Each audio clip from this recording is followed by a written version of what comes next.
Should Conservatives have stood up for freedom during the pandemic a bit more? Look, absolutely, and I think they're paying the price for that. You look at Conservatives around the world who are actually standing up for freedom. You look at Ron DeSantis, Gavin Youngkin, the governor in Virginia.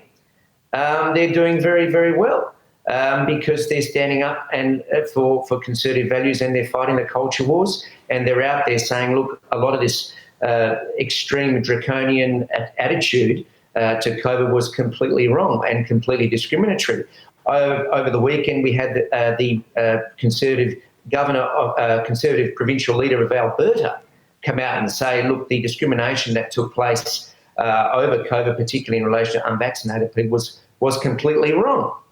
And whereas in Australia, Conservative parties who adopted this Me Too on the COVID lockdowns, particularly we saw that here in Western Australia with the Liberal Party. We're seeing it in the Liberal Party in Victoria, and we're probably going to see it with the Liberal Party in New South Wales. They're going to be punished for it.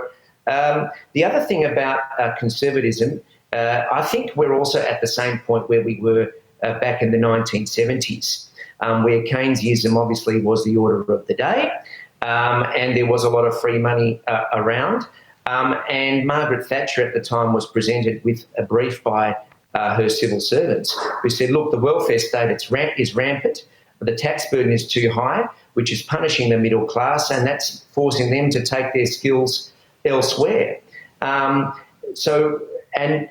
people like Thatcher at the time, Conservatives at the time, were considered the minority, just like we are now. But you have to have the force of the argument and not vacate the field and say, look, we need to go back to that.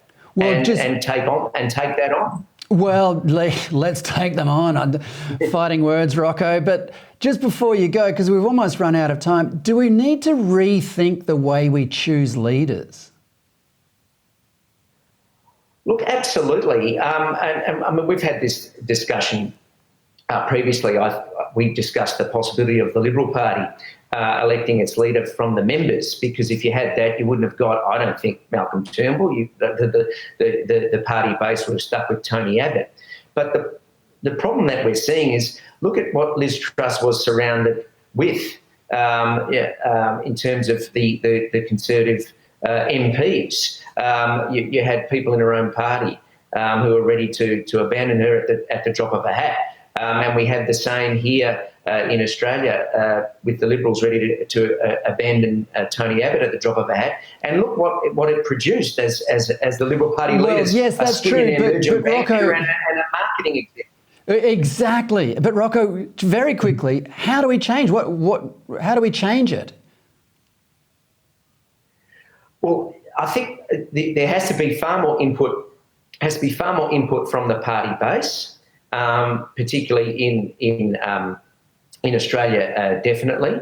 More input into people actually getting input into democracy. And also, I think we've seen a good example with Alex Antic in South Australia. He's actually actively gone out and recruited people who stand up for conservative values in the Liberal Party. And hopefully over time, because as Churchill said, democracy is the worst kind of system unless you see all the others that have been tried. Democracy at times produces bad outcomes, but over time, eventually, people realise that if you don't like them, you vote the bums out and you get the people you want.